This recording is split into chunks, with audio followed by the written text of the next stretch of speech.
सद्बुद्धि, सन्मार्ग और कार्य का संकल्प देना, अडिग रहे विश्वास तुम पर, ऐसा अंतः कर देना, मेरे हृदय में आने में तुम्हें कोई संकोच न हो। हे गुरुदेव, मुझे नज़रों से दूर कभी न होने देना। हे गुरुदेव, मुझे नज़रों से दूर कभी न होने देना। नमस्कार, गायत्री चिंतन धारा के सतत प्रवाह में आप सभी का स्वागत है। मित्रों, बलि प्रथा हमारे समाज में एक बहुत ही भावनात्मक मुद्दा है। लोगों ने इसको धर्म से जोड़ दिया है, अपनी प्रतिष्ठा का प्रश्न बना लिया है और वो कुछ सोचना समझना भी नहीं चाहते।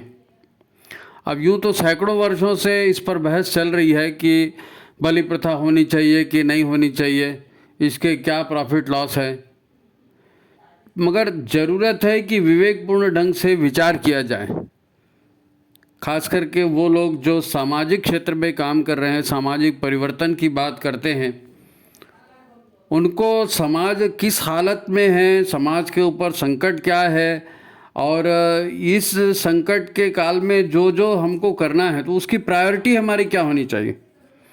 प्रायोरिटी, क्योंकि अगर हम ये देवासुर संग्राम है और इस देवासुर संग्राम में हमें विजय प्राप्त करनी है तो ये कोई आसान काम नहीं है, आसान काम नहीं है।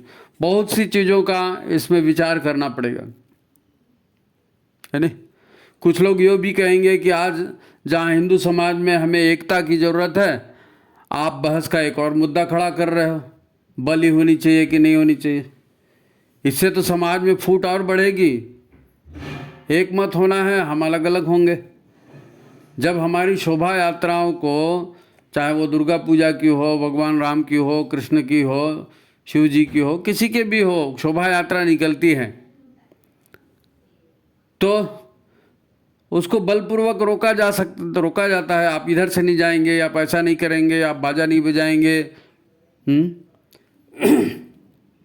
फिर हमारे समाज की लड़कियां हैं, उनको भगाया जाता है। कई सार्वजनिक स्थान पर देवी देवताओं की प्रतिष्ठापना होती है, पूजा होती है, तो मूर्तियों को तोड़ा जाता है, झांकियों को तोड़ा जाता है।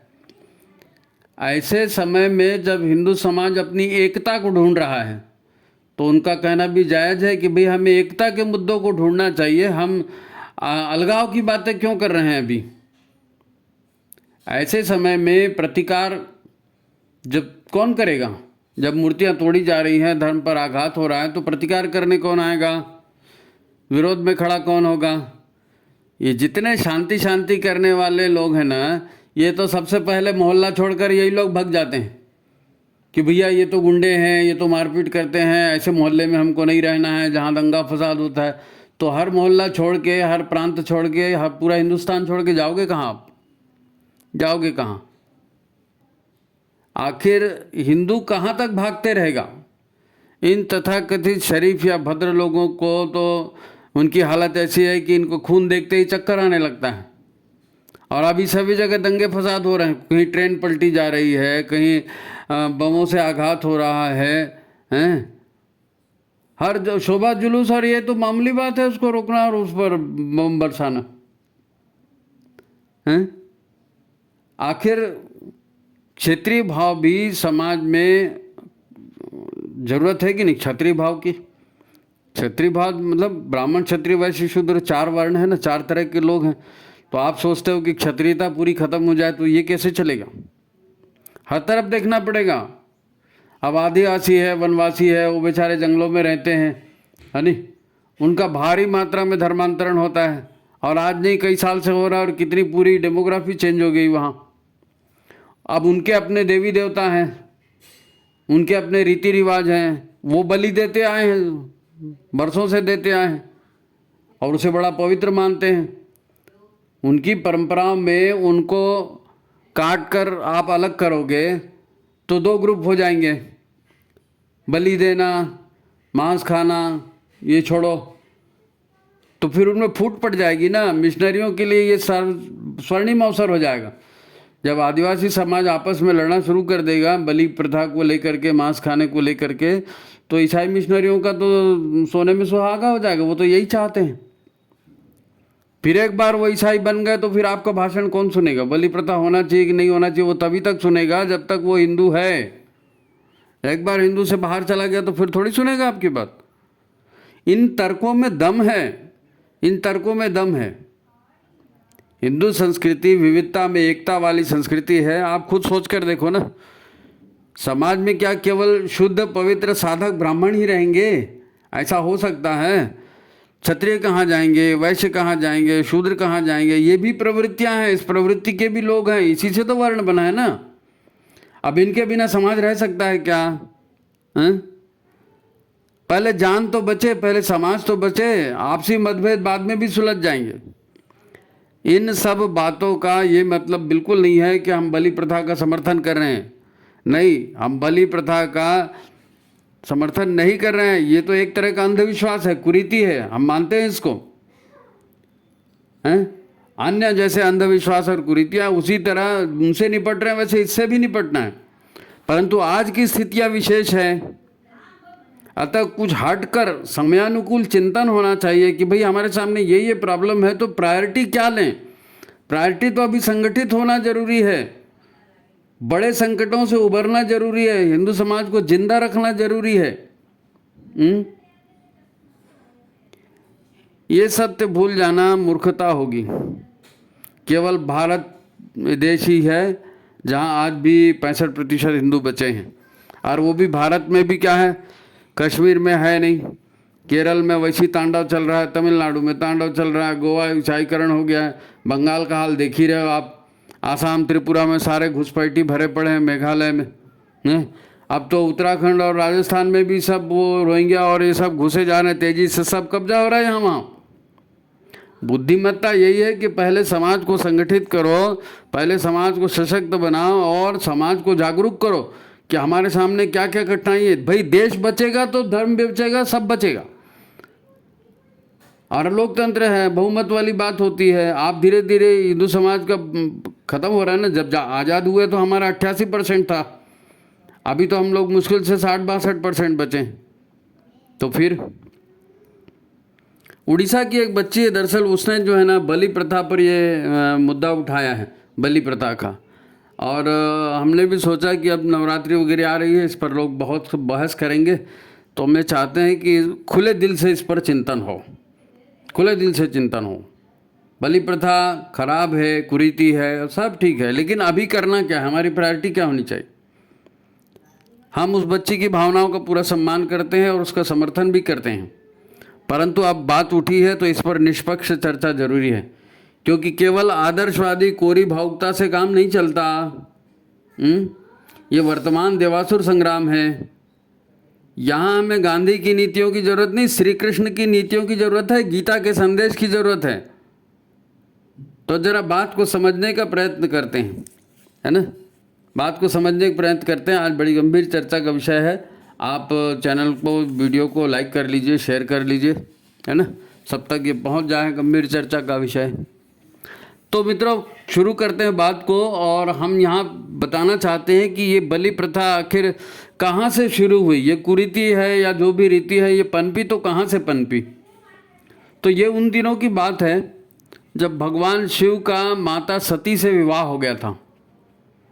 भगवान शिव का माता सती से विवाह हो गया था। फिर सती के पिता दक्ष प्रजापति ने यज्ञ का आयोजन किया, शिव जी को निमंत्रण नहीं भेजा, मगर सती अड़ गई। उसने कहा मेरे पिता के घर में यज्ञ है, मैं तो जाऊंगी, आप कैसे रोक सकते हो। तो शिव जी ने बार बार कहा कि भाई दामाद हैं और दामाद को निमंत्रण नहीं है, तुम कैसे जाओगी, वहाँ तुम्हारा अपमान हो जाएगा। अब ये पति पत्नी के बीच का मामला था, एक जाएंगे बोलते एक नहीं जाएंगे बोलते। तो सती को भी थोड़ा गुस्सा आया, उसने अपने शक्ति स्वरूप जो बोलते हैं ना, शक्ति का स्वरूप दिखाया शिव जी को। शिव जी को सती ने अपना शक्ति रूप दिखाया कि मैं भी किसी से कम नहीं हूँ। उस माता सती ने जो है अपने 10 अलग अलग रूप शिव जी को दिखाए। उसमें एक रौद्र रूप था, माँ छिन्नमस्तिका, माँ छिन्नमस्तिका। अब ये छिन्नमस्तिका देवी, आपने उसका चित्र देखा होगा, है ना, छिन्नमस्तिका देवी का चित्र देखा होगा, जिसमें सती ने जो है तलवार से खुद अपना ही सिर काट लिया है और अपने ही हाथ में अपनी गर्दन पकड़ी है और उसकी गर्दन से रक्त की 3 धाराएं निकल रही हैं और 2 सहेलियां उनकी और बगल में खड़ी हैं। तो एक धारा एक सहेली के मुंह में जा रही है, एक धारा एक सहेली के मुंह में जा रही है और एक धारा खुद सती के मुंह में जा रही है। तो ये तीनों देवियां उस सती का खून पी रही हैं, ऐसा वो चित्र है ना। अब इसमें से एक छिन्न मस्तिष्क का स्वयं है जिन्होंने अपना ही कटा हुआ सिर अपने हाथ में रखा है और खुद अपना ही रक्त पी रही। तो ये जो चित्र है, ये चित्र बहुत कुछ कहता है ना। अब ये जो पहला चित्र है जिसमें माता सती एक छिन्न मस्तिका के रूप में है, रक्तपान करते दिखाया है, यहीं से बात चली कि भाई माता जो है शक्ति की उपासना करते हैं, हम शक्ति की उपासना करते हैं, हम तांत्रिक साधना करते हैं, तो माता तो खून पीती है। अब ये बात मुद्दा वहीं से उठा है कि माता को खून देना है कि नहीं देना है, माता को बलि देना है कि नहीं देना है। तो उसका एक प्रमाण ये हो गया कि माता खुद तो खून पीती है और अपनी सहेलियों को भी पिलाती है, तो माता को तो बलि देना है, क्योंकि अपना खून काट के तो कोई पिलाएगा नहीं, वो बकरे भैंसे का ही पिलाएंगे। तो यहाँ से ये विश्वास बोलो, अंधविश्वास बोलो, कुरीति बोलो, यहाँ से ये चल पड़ी, यहाँ से चल पड़ी। अब तो उसके पीछे कहानी है। दरअसल पुराणों में एक कथा आती है कि माता सती जो है हिमालय में मंदाकिनी नदी में स्नान के लिए जाती हैं। तो उनके साथ उनकी 2 सहेलियाँ जाती हैं, जया विजया। अब स्नान करते करते काफ़ी देर हो जाती है, उनको भूख लग जाती है उनकी सहेलियों को। तो वो सहेलियाँ माता सती से कहती हैं कि अरे भाई चलो भूख लग रही है, कुछ किया जाए। तो माता सती ने कहा ठीक है, भूख लग रही है तो भोजन आ जाएगा, थोड़ा और नहा लेते हैं। लेकिन थोड़ी देर बाद उनको भी भूख लगने लगी। अब सहेलियाँ भी उतावली थी, इनको भी भूख लगने लगी। तो माता ने कहा चलो बाहर निकलते हैं। नदी से बाहर निकले और माता ने तलवार से अपना खुद का जो है सिर काटा।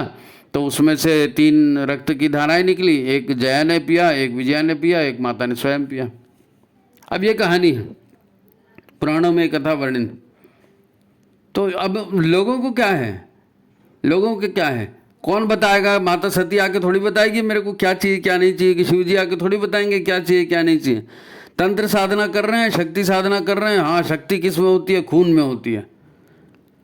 अब वास्तव में क्या है, एक प्राणी है वो मरता है तो उसकी चेतना होती है ना, तो उसकी चेतना को साधक अपने में विलीन करके खुद बलवान बनता है, ऐसा कुछ तांत्रिक क्रियाओं में आता है। तो लोगों ने उसी को मेन बना लिया, है ना।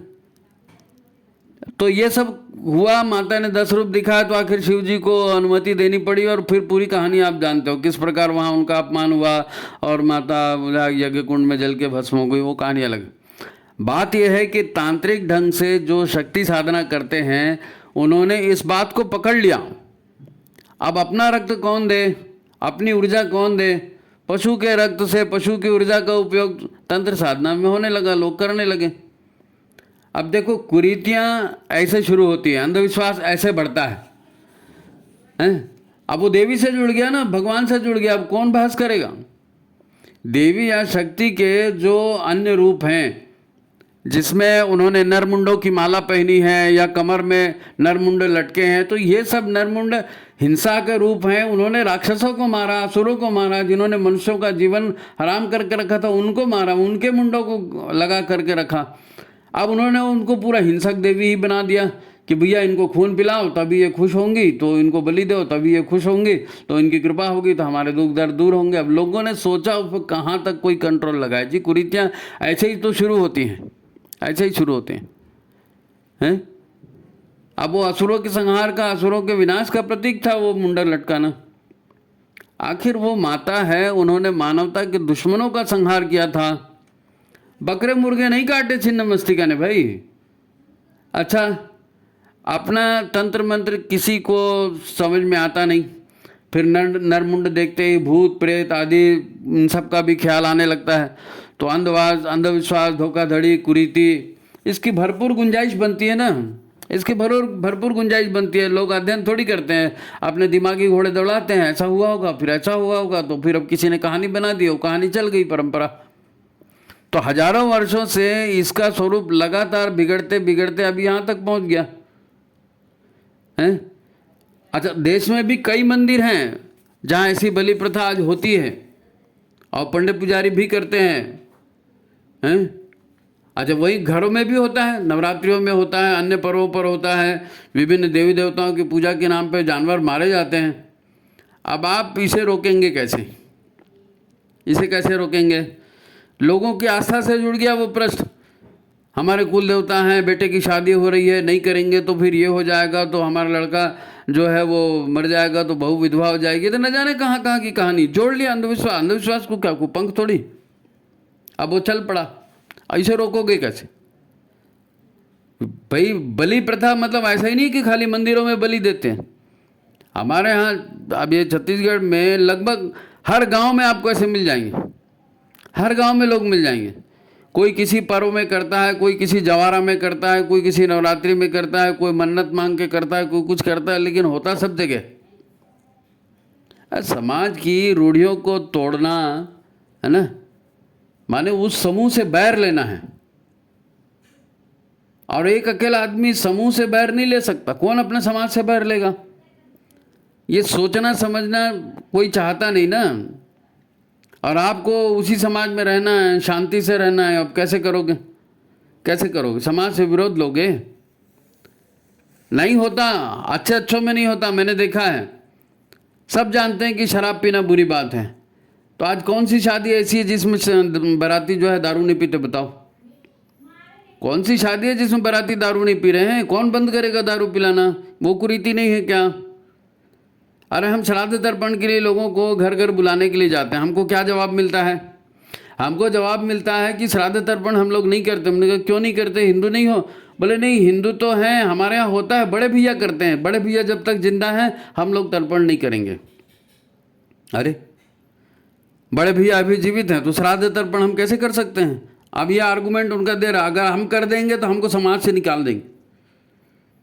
हमारे यहाँ तो यही चलता है, हम लोग तर्पण नहीं करेंगे। आप क्या करोगे ऐसे लोग के सामने? क्या करोगे? अरे भाई, आम आदमी दिमाग से नहीं संस्कारों से जीवन चलाता है। उसको दिमाग से आप कितना समझाओगे? और एक एक आदमी को कहाँ तक पकड़ पकड़ के समझाओगे? उसके जो संस्कार है वो अपने संस्कार से ही चलेगा। दबाव दोगे थोड़ी देर के लिए दब जाएगा, फिर वो वही करेगा जो उसकी आदत है।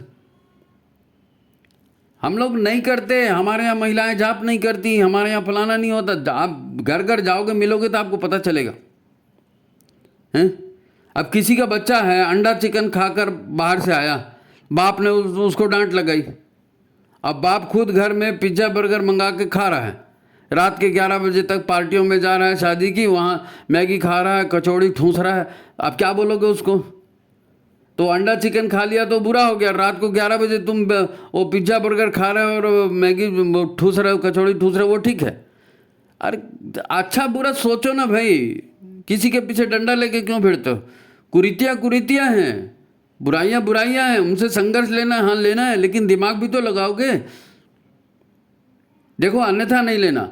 हम सुधर चुके हैं और अब हमें दुनिया को सुधारना है, ये मानसिकता निकाल दो। हम सुधर चुके हैं और हमको दुनिया को सुधारना है, ये मानसिकता निकाल दो। जो नहीं मान रहा है, जो नहीं सुन रहा है, या अपने विरोधी तर्क दे रहा है, उसको बिल्कुल विरोधी या दुश्मन मानकर व्यवहार नहीं करना है। वो भी अपना ही आदमी है भाई। आज उसकी समझ वैसे हो गई तो आप नहीं साहब ये लोग बहुत दुष्ट हैं, इनको कितना भी समझाओ तो समझते नहीं है, तो ये कोई तरीका है क्या? ठीक है, लोगों को अपना व्यवहार सुधारना चाहिए, बिल्कुल ठीक बात है, पर ये होगा कैसे? आप बहसबाजी करोगे, रास्ता रोकोगे, जबरदस्ती करोगे, दुश्मनी बढ़ेगी, दुश्मनी फूट बढ़ेगी समाज में, और फिर तो और कोई नहीं सुनेगा आपका, खानदानी दुश्मनी चलेगी। फिर अगर दूसरा कोई व्यक्ति बदलेगा तो उस बदलने की एक ही शर्त है। आप किसी को भी बदलना चाहते हैं तो बदलने की एक ही शर्त है। कैसे बदलेगा कोई? प्रेम पूर्ण व्यवहार से बदलेगा, सहयोगी व्यवहार से बदलेगा। अगर आपका व्यवहार प्रेम पूर्ण नहीं है, नम्रता का नहीं है, सहयोगी का नहीं है, उसको विश्वास कैसे दिलाओगे आप? हमारे ऐसे साधक होने चाहिए, हमारे भीतर ऐसे महापुरुष होने चाहिए जिनमें इतनी ऊर्जा हो कि उनको देख के कोई उनको ना बोल सके। तो अपना तब बल बढ़ाओ ना। सुधारना तो हमें भी है, अपना व्यवहार सुधारना है हम सिर्फ कुशलता पूर्वक कार्य कर सकते हैं, यही योग है। योगा कर्मसु कौशलम। ठीक है, शराब छुड़ाना है, ठीक है, बलि प्रथा छुड़ाना है, तो उसके तौर तरीके हैं। टूट फूट नहीं होनी चाहिए, लड़ाई झगड़ा नहीं होनी चाहिए, और प्रेम से काम होना चाहिए। आप पावरफुल बनो, दुनिया झुकेगी आपके सामने, क्यों नहीं झुकेगी? बलि प्रथा का एक बड़ा कारण जो है ना, अब ध्यान से सुन लो, शांति की बात है। बलि प्रथा का एक बहुत बड़ा कारण है, लोगों में मांसाहार के लिए बहुत आकर्षण है। मांसाहार के लिए बड़ा बड़ा आकर्षण है लोगों में। अब रोज़ रोज़ तो कोई मांस खाने को मिलता नहीं है, रोज़ रोज़ कोई मांस खाने बुलाता नहीं है। अच्छा, ये लोग मांस भी नहीं कहते हैं, मटन बोलते हैं, तो रोज़ रोज़ कोई इनको मटन खिलाने बुलाता था नहीं हैं? अगर कोई बलि दे रहा है बकरे की, तो लोग फिर झूम जाते हैं वहाँ, चलो हम भी चलते हैं जी, हैं? थोड़ा धर्म का ज्ञान बघाड़ देंगे उनके सामने में कि नहीं, बलि करना जरूरी है, ऐसा करना चाहिए, एक बकरा नहीं 2 बकरा काटना चाहिए जीत, क्योंकि खुद को खाने तभी मिलेगा ना।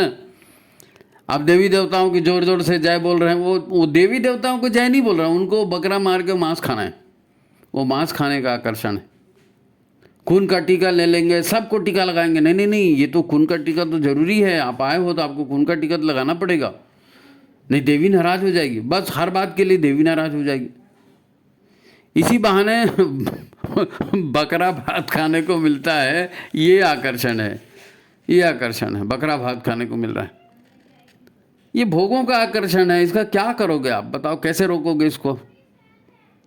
मैं एक हिमालय के साधु का इंटरव्यू सुन रहा था, बहुत शानदार इंटरव्यू था। तो उसमें प्रश्न किया पत्रकार ने कि हिमालय जो है ये तो साक्षात देवभूमि है, यहाँ के लोग बड़े भोले भाले हैं, देवताओं के वंशज हैं, धर्मनिष्ठ लोग हैं, और बराबर अपने गांव के देवता का पर्व मनाते हैं, गांव के देवता की बड़ी पूजा करते हैं, और इनके देवता के नाम पर इनका संगठन भी बहुत अच्छा है। हर साल वो देवताओं की झांकियाँ निकालते हैं, फिर वो अपने देवताओं को बलि भी देते हैं। क्या वाकई देवी देवता बलि मांगते हैं? अब ये पत्रकार पूछ रहा है साधु महाराज से कि क्या वाकई देवी देवता बलि मांगते हैं? तो उन्होंने बड़ा मज़ेदार उत्तर दिया। उन्होंने कहा, महाकाल शिव ये स्वयं पशुपतिनाथ हैं, सारे पशुओं के नाथ। महाकाल शिव स्वयं सारे पशुओं के नाथ, उनका संरक्षण करने वाले हैं, सारे पशुओं के संरक्षक हैं। तो माता के रूप में भक्षक हो जाएगी क्या? माता भी संरक्षक है, हैं?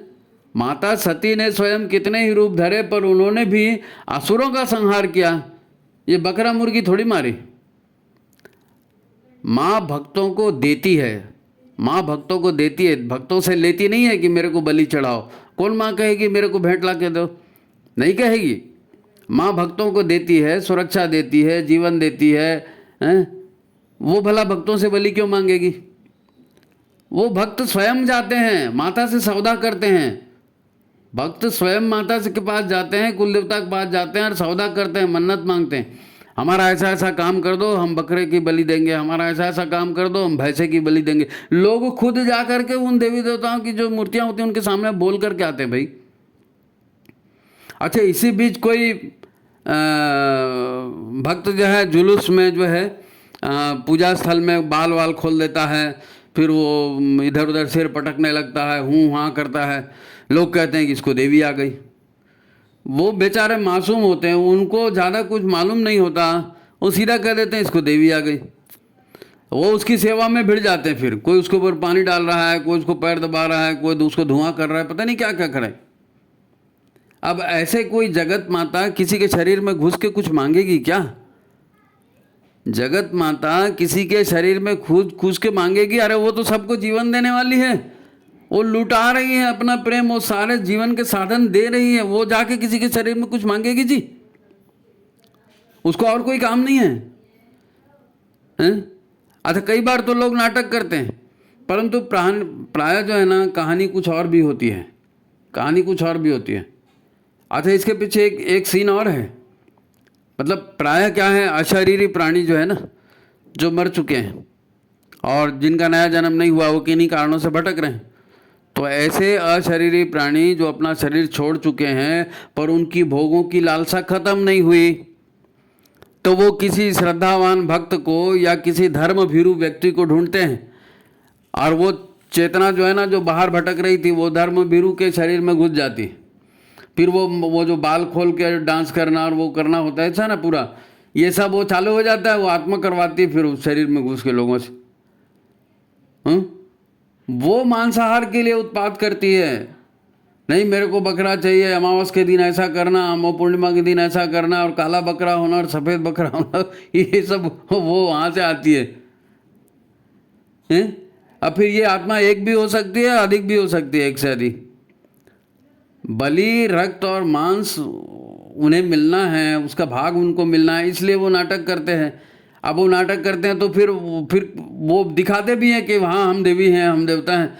तो दिखाने के लिए फिर क्या करेंगे, लोगों के छोटे मोटे काम करेंगे, लोगों को उनके प्रश्न पूछेंगे। तो देवी आई है, इसको कोई भी प्रश्न पूछो तो उत्तर देगी, तो वो उत्तर देता है। वो उत्तर कौन देता है, वो जो अशरीरी जीवात्मा घुसी है वो उत्तर देती है, क्योंकि उसको भी लालच है ना, मांस मिलेगा, मदिरा मिलेगी।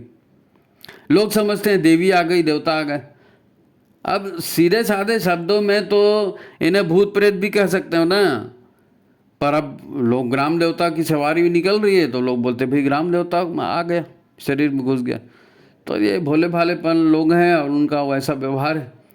अब मौके बेमौके फिर ऐसे जो अशरीरी आत्मा है ये फायदा उठाती हैं। ये टपी हुई रहती, इनके पास शरीर नहीं है ना, भोग चाहिए, तो ये मौका ढूंढते रहती हैं। जिंदे आदमी भी तो ऐसा ही करता है ना, जिंदे आदमी भी ऐसे ही करते हैं। आपको बेटा हो गया तो लोग आएंगे आपको पीठ में धप्पा मारेंगे, कहेंगे ओए बाप बन गया, चल दारू पिला। जब तब देखो लोग पार्टियां मांगते रहते हैं, तुम्हारा प्रमोशन हो गया पार्टी दो, तुम्हारा ये हो गया पार्टी दो, तुम्हारा बेटा हो गया पार्टी दो, तुमने घर बना लिया पार्टी दो। और पार्टी दो मतलब वही मटन और दारू। अब ये सब मानव स्वभाव की बात है भाई, मानव स्वभाव की कुरीतियों की बात है। और ये कुरीतियां रग रग में घुस चुकी हैं, रग रग में घुस चुकी हैं। अब ये मानव शरीरधारी ऐसा कर रहे हैं तो अशरीरधारी तो और भी करेंगे ना। मानव समाज के अन्य दोष, अन्य कुरीतियों की तरह ये भी एक दोष है बलि प्रथा, ये भी एक कुरीति है बलि प्रथा है। अच्छा, अपना काम करवाने के लिए लोग रिश्वत देते हैं कि नहीं? अपना काम करवाने के लिए रिश्वत देते हैं। पटवारी के पास जा रहे हैं, किसी कर्मचारी के पास जा रहे हैं, सरकारी विभाग में जा रहे हैं, है ना, और झट से खीसे में 500-1000 रुपये डाल रहे हैं उसको, काहे के लिए, मेरा काम कर दे करके। तो ये जो बाहर की आदत है जो समाज में करते हैं ना, इसी को आदमी देवी देवताओं के ऊपर भी लागू करता है। मैं लड़की की शादी करा दो, एक बोकरा चढ़ाऊँगी, हैं, मैं लड़के को नौकरी लगा दो, एक भाषा चढ़ाऊँगी। तो आप क्या करोगे, आप किसको रोकोगे? ये रग रग में घुस चुका है भाई, रग रग में घुस चुका है। चाहे रिश्वत की बात हो, ये देवी देवताओं की रिश्वत है और क्या है, मन्नत यानी क्या है, देवी देवताओं को रिश्वत है। तो मामला इतना आसान नहीं है, मामला बहुत गंभीर है। कुल मिलाकर बात क्या है? कुल मिलाकर बात यह है कि बलि प्रथा अन्य कुरीतियों की तरह एक कुरीति है। इसको रोकने की प्रेरणा लोगों को दी जानी चाहिए, जरूर दी जानी चाहिए। आप भी दीजिए, है ना, लोगों को धर्म की शिक्षा दीजिए, रूढ़ियों के विषय में जागृत कीजिए कि भाई ये रूढ़िवाद है, इससे आपको बचकर रहना। ये जागृति से ही बनेगा, आप जरूर करें, ये निश्चित धर्म का काम है। पर यह मत भूलें कि सभी तरह की कुरीतियाँ, सभी तरह के अंधविश्वास काहे से पैदा होते हैं? अज्ञान से। अज्ञान का परिणाम है कुरीति और अंधविश्वास। परंतु यहाँ बीच में देवी माँ का मुद्दा आ गया तो ये फिर एक भावनात्मक मुद्दा बन गया। इसलिए जो भी करें उतावलेपन में मत करें, अपना व्यवहार संयमित रखें, है ना, किसी के अहंकार को ठेस मत पहुँचाएं। इसके लिए कबीर का दोहा याद रखें, कबीर का दोहा याद रखें, हैं। कोई आपका विरोधी भी है, आपकी निंदा भी करने वाला है, तो भी उसको अपमानित करके, हैं, उसका एकदम सामाजिक बहिष्कार मत करें, है नहीं। निंदक नियरे राखिए आंगन कुटी छवाए, बिन पानी साबुन बिना निर्मल करे सुहाए। तो आप किसी की निंदा कर रहे हैं, किसी से दुश्मनी ले रहे हैं, पंगा ले रहे हैं, उसको तिरस्कृत बहिष्कृत कर रहे हैं, तो ये धंधा काम नहीं चलेगा। अगर कोई आपका विरोधी है, अगर आपकी बात नहीं भी मान रहा है ना, तो उसको अपने प्रेम से अपने साथ रखना है, प्रेम से उसको समझाना है, और समझेगा तो वो चेंज हो जाएगा अपने आप, समझेगा तो चेंज होगा। इतना धीरज आप में होना चाहिए। समाज सुधार का काम करने जा रहे हो तो एक दिन में थोड़ी होगा, धीरज लेके लगा रहना पड़ेगा। एक अपनी इमेज ऐसी बनानी पड़ेगी कि सामने वाला आपकी बात सुने। सामाजिक बहिष्कार जो है या इस तरह के काम, इसका ये रिजल्ट नहीं देगा। अच्छा, शाकाहार मांसाहार का फर्क लोगों को बताना पड़ेगा। लोगों को बताना पड़ेगा कि भाई शाकाहार में क्या नुकसान है, क्या फ़ायदा है, मांसाहार में क्या नुकसान है। फिर लोगों को बताना पड़ेगा देवता किसको कहते हैं। देवता आपसे मांगते नहीं हैं, देवता आपको देते हैं। इतना भी मालूम हो जाए ना कि देने वाले को देवता कहते हैं, तो भी बहुत फर्क पड़ेगा। असुर क्या है, धर्म क्या है, ये सब छोटी छोटी बातें हैं, लेकिन समाज जागरण में ये बताना पड़ता है, ये सिखाना पड़ता है। अच्छा, बटन दबाए बिजली का पंखा चालू, ऐसा थोड़ी होता है। धीरे धीरे परिवर्तन आता है। ये छोटी छोटी बातें सिखाई जानी चाहिए। विशेषकर जैसे बाल संस्कार शाला चलती है तो बच्चों को बताएं, उनमें जन्मदिवस उत्सव मनाते हैं तो जन्मदिवस उत्सव में तो आहार पर कितना कुछ बोला जाता है, तो उसमें समझाइए। गर्भ संस्कार करने जा रहे हैं, आजकल गर्भ संस्कार बहुत चल रहा है, तो गर्भ संस्कार के समय भी गर्भिणी को बताना पड़ेगा आप ऐसा ऐसा करो। तो ये पर्व त्यौहार के समय जो भी बातें हम बताएंगे वो भी संस्कार के रूप में बैठेंगी और हमारा उनसे संपर्क बना रहेगा ना। वो एक सिनेमा का गाना है जी, बहुत अच्छा गाना है। आप यूं ही अगर हमसे मिलते रहे, देखिए एक दिन प्यार हो जाएगा। आप प्रेम से मिलिए ना लोगों से, प्रेम से उनको समझाइए, वो समझ जाएंगे। भाई हर प्रेम की भाषा जानवर भी समझता है, भाई आदमी क्यों नहीं समझेगा। तो ये बाल संस्कार शाला चल रहे हैं, जन्मदिवस संस्कार चल रहे हैं, गर्भ संस्कार चल रहे हैं, है ना। इन सब के माध्यम से बातें समाज में हम शिक्षा दे सकते हैं। मेन बात यह है कि हमें समाज में ऐसा तेजस्वी नेतृत्व खड़ा करना होगा। कौन सुनेगा, ऐसा लीडर खड़ा करना पड़ेगा। एक गुरुजी खड़े हुए तो इतना बड़ा संगठन बन गया है। हमारी बात तो हमारी घर वाली नहीं सुनती। फिर अब जिस पर लोग विश्वास नहीं करते उसकी बात क्यों सुनेंगे जी, क्यों मानेंगे उसकी बात। ऐसे ही कोई किसी की बात नहीं मानता भाई। अपना व्यक्तित्व ऐसा बनाना पड़ता है, आपके नाम से लोग अपना तरीका खुद बदल लें। आपको मालूम है इसके अंदर ये बुराई है, ये बलि ये करता है या ये मांस खाता है, तो आप उसको छोड़ो मत, उसके साथ प्रेम से व्यवहार करो ना। धीरे धीरे करके आपकी आदतें वो पाल लेगा और वो खुद ही छोड़ देगा।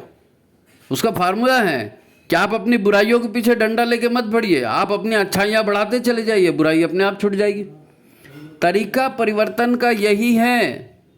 फिर बहुत सी धार्मिक लगने वाली पुस्तकों में भी, है ना, गुलामी के काल में काफ़ी कुछ संशोधन हो गया है, कुछ उल्टा सीधा जोड़ दिया गया है, तो इन सब से भी सावधान रहने की ज़रूरत है। तो ये बड़ा गंभीर मुद्दा है। बलि प्रथा अच्छी बात नहीं है, रुकना चाहिए, लेकिन देश समाज जो है ना आज विशेष परिस्थितियों में गुजर रहा है। और हिंदू समाज में या सद व्यक्तियों में बोलो, संगठन होना बहुत ज़रूरी है ना। हम आपस के मतभेद को तो कभी भी सुलझा लेंगे, लेकिन मेरे ऊपर आपत्ति आएगी तो मेरा पड़ोसी ही बचाएगा। नहीं साहब, पड़ोसी अंडा खाता है, मांस खाता है, तो अंडा मांस खाएगा तो तुम्हारे कंधा देने नहीं आएगा, बोलते हो।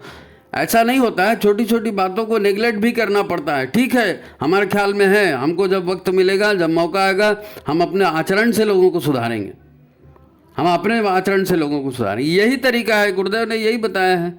हम बदलेंगे युग बदलेगा, हम सुधरेंगे युग सुधरेगा। तो ये सप्त क्रांति की बातें हैं, विचार क्रांति की बातें हैं, सुधार की बातें हैं। इनको कैसे लागू करना है, नो डाउट, बिल्कुल बंद होना चाहिए, नो डाउट, लेकिन उसका तरीका आपको प्रॉपर ढूंढना पड़ेगा। और प्रॉपर तरीके से करेंगे तो भगवान की, देवता की, गुरुदेव की सबकी शुभकामनाएं आपको मिलेंगी। तो देखिए, ये मुद्दा गंभीर है और कई विषयों को हमने छुआ है, आपको वो बताने का प्रयास किया है। तो अब बात आती है कि लोगों की बलि प्रथा कैसे रोकें। तो ये लोगों को बोल करके आप नहीं कर सकते हैं।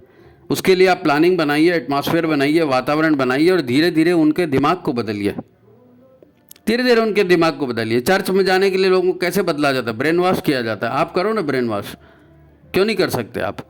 नहीं साहब हमारे पास टाइम नहीं है तो छोड़ दो समाज का काम। फिर समाज का काम भी करना है, फिर समय भी नहीं देंगे बोलोगे तो कैसे बनेगा। जो तरीका है उसी तरीके से करना है, काम बिगाड़ना नहीं है। काम बिगाड़ने के बजाय काम नहीं करोगे ज़्यादा अच्छा है। काम बिगाड़ोगे तो और जो करने आएगा उसके लिए और मुसीबत हो जाएगी।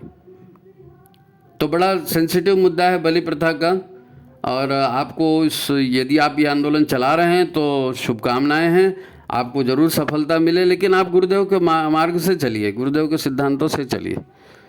ठीक है, तो फिर वीडियो को लाइक करें, शेयर कीजिए, अपनी समस्याओं को व्हाट्सएप में भेजिए, ये फ़ोन वोन करना नहीं, व्हाट्सएप में भेजिए जो भी आपकी प्रॉब्लम है, और आपको जो अच्छा लगता है, जो बुरा लगता है वो भी भेजिए, ताकि हम उसके आधार पर इसमें सुधार कर सकें। ठीक है, तो आज की बात समाप्त। सभी को प्रणाम, नमस्कार।